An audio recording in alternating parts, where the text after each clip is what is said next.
अमेरिकी नेवी ने ईरान के सबसे सुरक्षित माने जाने वाले खार्ग आइलैंड पर अब तक का सबसे बड़ा अटैक कर दिया है। राष्ट्रपति ट्रंप ने इस हमले की खुद जानकारी दी है। खार्ग आइलैंड ईरान का सबसे ज्यादा महत्वपूर्ण तेल निर्यात केंद्र है और उसे ईरान के तेल उद्योग का ताज भी माना जाता है। युद्ध से पहले खार्ग आइलैंड से ईरान के कच्चे तेल के निर्यात का करीब 90% हिस्सा निर्यात होता था। ये फारस की खाड़ी के एक छोटे से द्वीप से होकर गुजरने वाली वैश्विक तेल आपूर्ति का लगभग 2% है। खार्ग आइलैंड पर अमेरिकी हमले के बाद ईरान ने अमेरिका को धमकी दे दी है। ईरान ने यह साफ कह दिया है कि ऊर्जा भंडार को निशाना बनाने वालों को देंगे मुंहतोड़ जवाब। हमला करने वालों पर अटैक और तेज करके ऊर्जा और आर्थिक बुनियादी ढांचे को पूरी तरह से तबाह कर देंगे। ईरान के डेप्यूटी डिफेंस मिनिस्टर ने कहा है कि अगर जंग लंबी चलती है तो ईरान खतरनाक बैलिस्टिक मिसाइलों का भी इस्तेमाल करेगा। ईरान ने खार्ग आइलैंड पर हुए हमले के बाद जोरदार पलटवार किया। यूएई के फुजैरा पोर्ट के ऑयल इंफ्रास्ट्रक्चर पर ईरान ने भीषण बमबारी की है। साथ ही बगदाद के अमेरिकी दूतावास पर भी अटैक किया है। ईरान के हमले में दोनों ही जगह पर भारी नुकसान की आशंका है। युद्ध के 15वें दिन भी ईरानी सेना मोर्चे पर डटी हुई है। अमेरिका के राष्ट्रपति डोनाल्ड ट्रंप ने ईरान को नई धमकी दे दी है। ट्रंप ने कहा है कि अगले एक हफ्ते में ईरान पर बहुत बड़ा हमला करने वाले हैं। किसी के पास वो टेक्निक या हथियार नहीं है जो हमारे पास है। राष्ट्रपति ट्रंप ने यूएस फोर्स को ऑपरेशन एपिक फ्यूरी को और तेज करने का आदेश दिया है। इसके साथ ही B-2 स्टेल्थ बॉम्बर्स को नए मिशन के लिए रवाना कर दिया गया है। स्टेल्थ बॉम्बर्स लंबी दूरी तक हमला करने में सक्षम है। ईरान में बैकडोर से नई सरकार के गठन को लेकर तैयारियां हैं। निर्वासित क्राउन प्रिंस रेजा पहलवी का बड़ा बयान सामने आया, जहां उन्होंने ये दावा किया कि ईरान में मौजूदा इस्लामिक रिजीम के खत्म होने पर मेरी लीडरशिप हालात को संभालेगी। रेजा पहलवी ने अपने वापसी के संकेत दिए और कहा कि मेरी सरकार बनने पर हम कम से कम समय में देश की व्यवस्था को पटरी पर लाएंगे। जंग के बीच ईरान की मदद के लिए रूस आगे आया है। रूस ने ईरान के लिए मेडिकल हेल्प भेजी है। रूस ने 13 टन मेडिकल हेल्प तेहरान के लिए रवाना की है। आपको बता दें कि कल ही चीन ने भी ईरान की मदद का ऐलान किया था। मिनाब शहर में स्ट्राइक में मारे गए लोगों की मदद के लिए घोषणा की थी।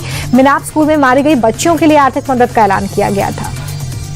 मिडिल ईस्ट जंग की वजह से रूस और यूक्रेन के बीच शांति वार्ता पर ब्रेक लग गया है। इसी के चलते पुतिन की सेना ने एक बार फिर से यूक्रेन की राजधानी पर भीषण बमबारी की है। 400 से ज्यादा ड्रोन, 60 से ज्यादा मिसाइल्स 4 जिलों में यूक्रेन के अटैक किए गए हैं। इसमें कई बिल्डिंग्स डैमेज हुई हैं, 4 लोग मारे गए हैं, 10 से ज्यादा लोगों की हालत क्रिटिकल है।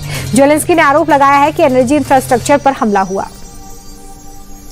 भारत सरकार ने एक बार फिर से लोगों को एलपीजी की पैनिक बुकिंग से बचने की सलाह दी है। पेट्रोलियम मंत्रालय ने कहा कि एलपीजी और ऑयल स्टॉक पर हमारी स्टेटस रिपोर्ट क्लियर है। देश में तेल की कोई कमी नहीं है, लेकिन एलपीजी को लेकर लोग हड़बड़ी में बुकिंग कर रहे हैं, जिससे हालात थोड़े विपरीत है। अब तक एक दिन में 70 लाख बुकिंग हो रही थी, अब ये आंकड़ा 88 लाख तक पहुंच गया है। लेकिन किसी को घबराने की जरूरत नहीं है, जल्दी हालात सामान्य हो जाएंगे। एलपीजी किल्लत के बीच भारतीयों के लिए गुड न्यूज है। भारत के 2 जहाज स्ट्रेट ऑफ हॉर्मुज से सुरक्षित निकल गए हैं। शिवालिका और नंदा देवी जहाज 16 और 17 मार्च को गुजरात के अलग अलग बंदरगाह पर पहुंचेंगे और इसमें 46,000 मीट्रिक टन एलपीजी लदी हुई है। खाड़ी में फंसे नाविकों को भी निकाला जा रहा है। अब तक कुल 300 से ज्यादा भारतीय नाविकों की सुरक्षित वतन वापसी हुई है। गल्फ की खाड़ी में अभी भी 24 भारतीय शिप मौजूद हैं, जिन्हें जल्द वापस लाया जाएगा। उत्तर प्रदेश में गैस की कालाबाजारी पर योगी की पुलिस सख्त एक्शन ले रही है। बुलंदशहर के खुर्जा में पुलिस ने गैस एजेंसी पर छापा मारा है। 1000 से ज्यादा सिलेंडर्स, अवैध गैस रिफिलिंग और 3 बड़े रिफिलिंग पाइप मिले हैं।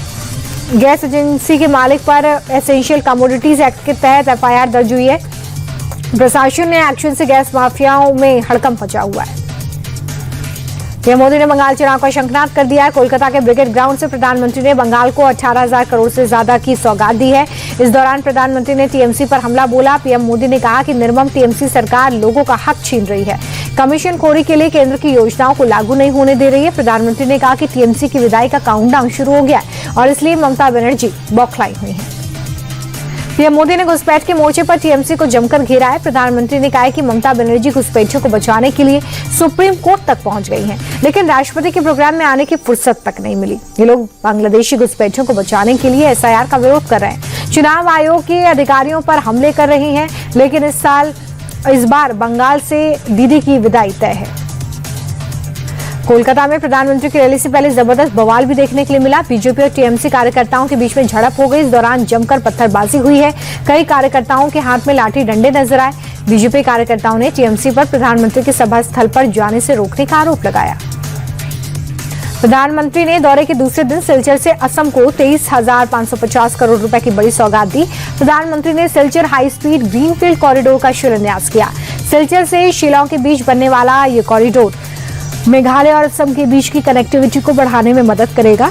प्रधानमंत्री ने सिलचर में कई विकास परियोजनाओं का उद्घाटन भी किया है। शुक्रवार को प्रधानमंत्री ने 24,000 करोड़ से ज्यादा के प्रोजेक्ट्स का उद्घाटन और शिलान्यास किया था। मिडिल ईस्ट में जारी जंग को लेकर प्रधानमंत्री मोदी ने बड़ा बयान दिया। असम में प्रधानमंत्री ने कहा कि युद्ध का स्तर बढ़ रहा है और इसका असर भारत पर कम करने की कोशिश हो रही है। सरकार की तरफ से प्रयास है कि जंग का असर देशवासियों पर कम से कम हो, लेकिन कांग्रेस देश में लगातार अफवाह फैला रही है। ये लोग विदेशी ताकतों की कठपुतली बन गए। इन्हें देश की तरक्की रास नहीं आ रही और ऐसे समय में भी कांग्रेस पैनिक फैलाना चाहती है।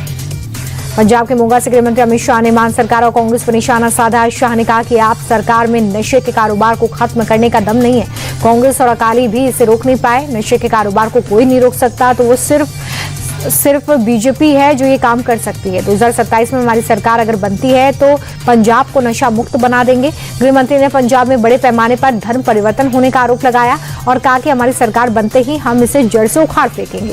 यूपी के बिजनौर में आरएसएस जिला कार्यवाहक और वीएचपी जिला मंत्री के घर पर हमले मामले में पुलिस ने बड़ी कार्रवाई की है।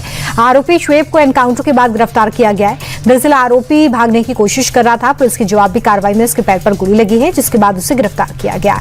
आरोपी के पास से अवैध तमंचा मिला है।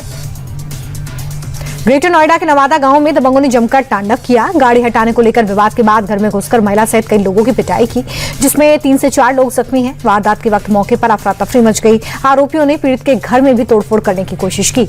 वीडियो के आधार पर पुलिस मामले की जांच में जुटी है। उत्तर प्रदेश के मथुरा में एक महिला ने बीच सड़क पर जमकर बवाल काटा। क्रॉसिंग पर साधु को गाड़ी से उतारकर महिला ने सबके सामने उसकी पिटाई कर दी। महिला का दावा है कि साधु के वेश में मौजूद शख्स उसका पति है, जो 15 साल पहले उसे और अपने बच्चों को छोड़कर अपनी प्रेमिका के साथ फरार हो गया था। पुलिस आरोपी को हिरासत में लेकर पूछताछ कर रही है। ओडिशा के मयूरभंज में पुलिस टीम पर यह अटैक हो गया। बताया जा रहा है कि एक नाबालिग लड़की के शोषण के मामले में आरोपी पर कड़ी कार्रवाई की मांग को लेकर लोग प्रदर्शन कर रहे थे। जब मौके पर पुलिस टीम पहुंची तो हंगामा मच गया। इस घटना में 12 पुलिसकर्मी जख्मी हैं। हैदराबाद में एक शख्स ने जबरदस्ती महिला को HIV पॉजिटिव खून इंजेक्ट कर दिया। दरअसल इस महिला से आरोपी की शादी होने वाली थी, लेकिन महिला को पहले ही आरोपी और उसके परिवार का HIV स्टेटस पता चल गया था, जिसके बाद महिला ने शादी से इनकार किया और इसी से बौखलाए शख्स ने महिला को जबरदस्ती HIV वाला इंजेक्शन लगा दिया। पीड़ित की शिकायत पर आरोपी को पकड़ लिया गया है। मामले की जांच हो रही है।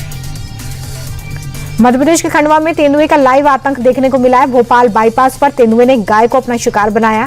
घंटों तक गाय को अपने जबड़े में फंसाए रखा। गाय की मौके पर ही मौत हो गई। तेंदुए के अटैक से पूरे इलाके में दहशत है।